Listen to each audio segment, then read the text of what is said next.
Well, I talked to you one-to-one before regarding my cultivation issue. Oh, you're not the guy who was in the court who called me up during the final argument, were you? The closing argument? Yes. Holy shit. I talked about you 2-3 weeks ago on my show. I said, this guy was fucking crazy. Calls me up and says, what do I, he's like saying, oh, I got to go back into the courtroom. What do you mean back into the courtroom? I said, this is final closing argument. I said, what? So what did I tell you to do in closing arguments? I don't even remember, but what did I tell you to do?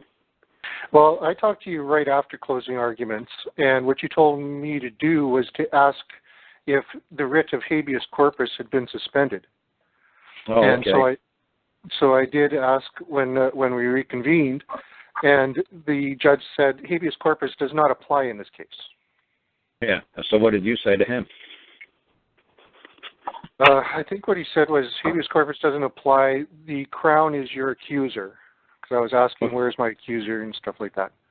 And, right. And so when he says to you, habeas doesn't apply in this case, that's right. Not in this case, it doesn't apply. But I'm evoking the right as a man to evoke habeas corpus. I'm electing to pull myself out of this case. I no longer wish to be in this case. Like he said, in this case. Habeas corpus doesn't exist in this case. Okay, good. You know what?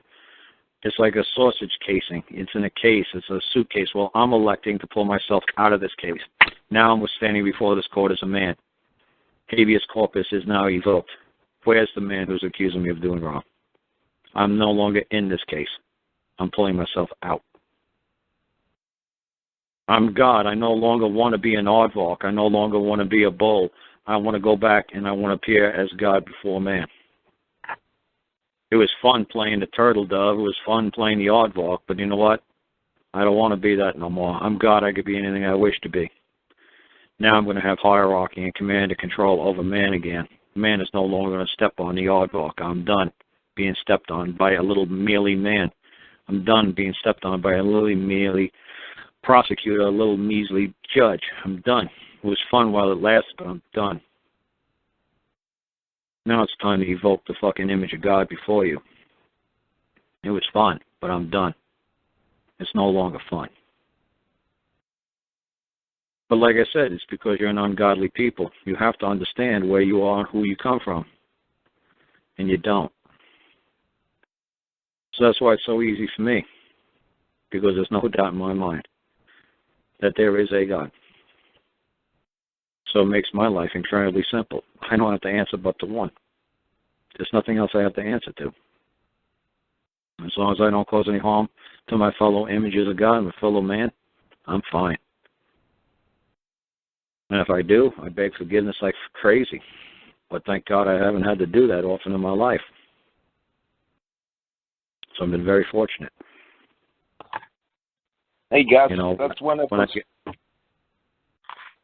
Sorry, I was just going to say to Gus, that's one of those moments he's talking about, I've heard you say that I don't know how many times, and then one day, the lights went on.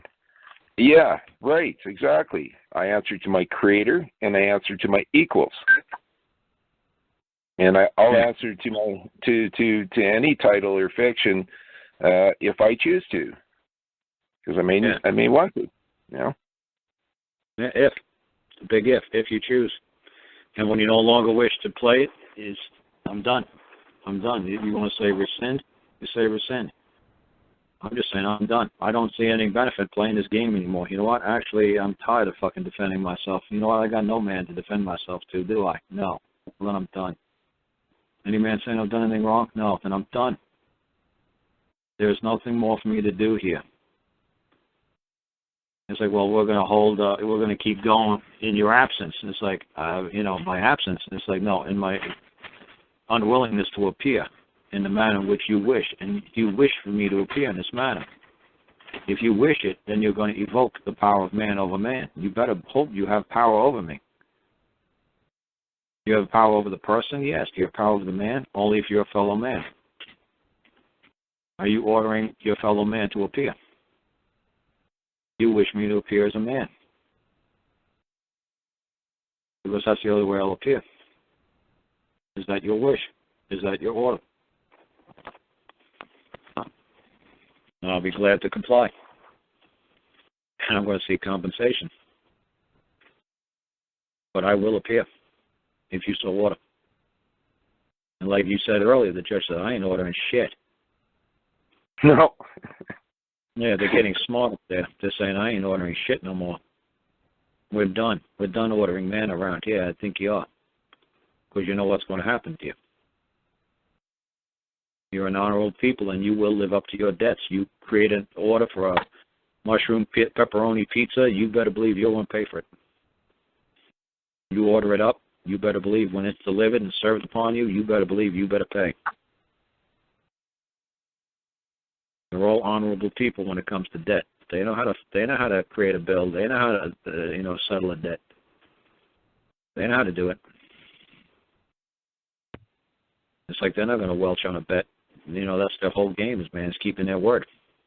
So you catch them in their own words. You show him that he's dishonorable, he's going to lose face. And that's all they got is an image. And they don't lose face. That's how the whole game is played. They understand it. That's how they got power over you people. You people could call him a bunch of bastards and everything else, and you could say he's wearing a dress. You can say anything you want, but you can't say he's dishonorable. You can make any fun of me you want. You say, I'm wearing a dress. You can say anything about me you want. I don't give a damn. Is he dishonorable? Well, no. Well, that's the only thing I'm concerned about. Do I keep my word? Yeah. Well, then say whatever the hell you want bad about me. I don't care. Just like they did with Gandhi. Once Gandhi died, then they were saying all kinds of hateful things about him, saying that he was gay, he beat up his wife and children. He was an animal molester. No matter what it took to try to bring the guy's status down. Doesn't matter. Was he an honorable man? Yes. That's all that matters to me. Right. Did he keep his word? Did he do what he said he was going to do? Yes. Well, do I think what he did was right or wrong? It's none of my damn, business what he did was right or wrong. I would have done it a totally different way, but you know what? He said he was going to do it that way, and damned if he didn't do it that way. Amen. So he lived up to his word. Same thing with these judges, man. They're getting smart up there, saying, I ain't ordering a damn thing for you to do. Well, why don't you just put that in a form of an order, Judge, and sign it? Hell no. So what happened? So obviously you were found guilty because you didn't know how to move it through with that habeas corpus stuff. And you went before a jury, and you were doing all kinds of crazy stuff, man. This Truthnik guy. You still on? Yeah, you were telling me all the stuff you were doing in court. And to me, man, that was just some real crazy shit. What were you doing in court that I said to you, man, that was just crazy? What I was doing was trying to educate the jury on being self-governing, the dangers of helping this, genocidal government, just continue to destroy life and this planet. But the other thing I did was a lot of what I was trying to learn from you was, I would never answer any of their questions, but I would constantly ask them to provide with me, proof of claim of jurisdiction, proof that, their laws, codes, acts, and statutes create an obligation on me, and they just ignore all that and move on. So what I'm wondering is, we kind of are getting the idea of what to do. The trick is in the little details of how to go about doing it, because one thing I have done is I have sent a bill to the attorneys. I sent them lots of notice that I charge this much, my fee schedule, and then I've appeared and $1,000 a day for every day they continue this prosecution without a claim.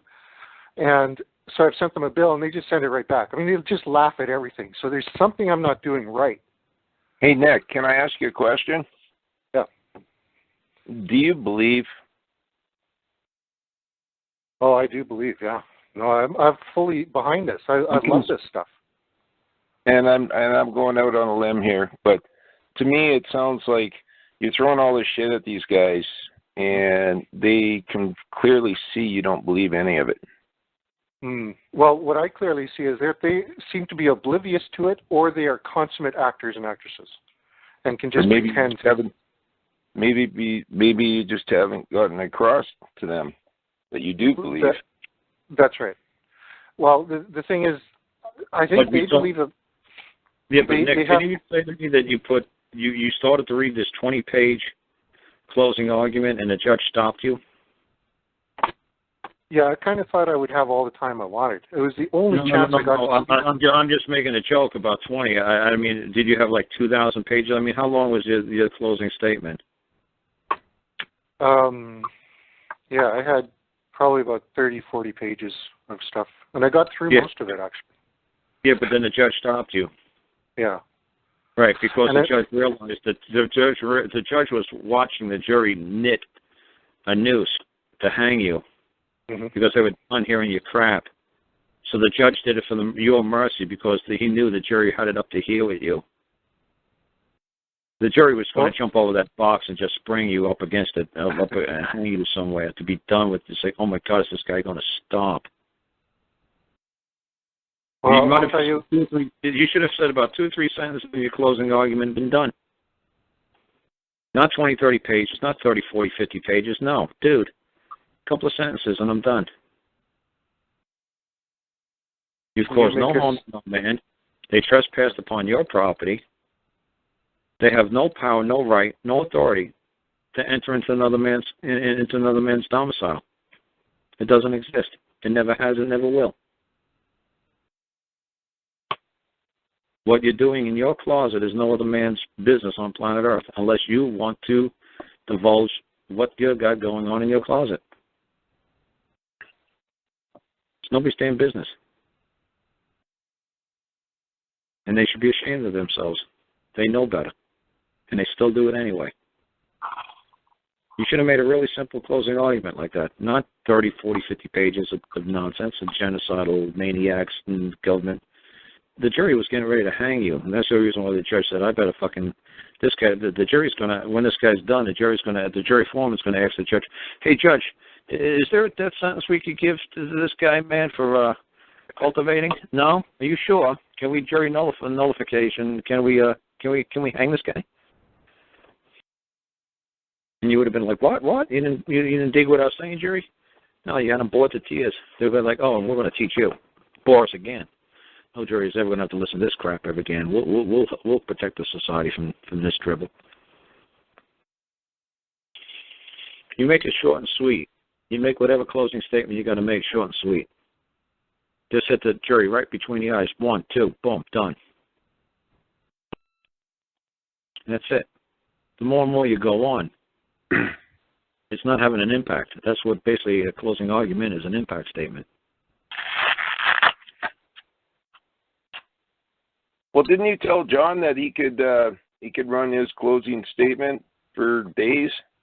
He can. That's enough. I said to him, if you want to, the open argument. I said, if you're going to open something, you could run it like crazy. I said, if they let you have an opening statement, run it like crazy. I said, not so much the closing statement. The closing statement, if you want to drag it on, you can drag it on. But I said, there's really no need to drag it on. Okay. But an opening statement, oh yeah, you better believe it. In an opening statement, I could bring a whiteboard out there and show you a flow chart and show you the hierarchy of government and what they're going to try to prove during this trial in the next 2 weeks. This is what I'm going to try to prove in about 13, 14 seconds. But this is what they're going to try to do, and this is how I'm going to move it. This is why I could do it in 10 seconds, and this is why it's going to take them 10 days. And you draw the map and show them, how this works. And if you don't think you got through with them, yeah, sure, you could do the same thing for the closing argument. Draw a map. Say this is what they did. This is why they do what they do. This is what I do my 10 seconds when I come on. When I come on, I say this, this, and this. There still hasn't been a man. There's been no wrong. Nobody's said to this day, look the judge in the face, hey, Judge, have I done anything wrong? He'll say no. So I haven't done anything wrong, Jerry. What the hell are you sitting here? You should be pissed off at the other side for making you sit here for 10 days listening to this dribble when nobody's done anything wrong.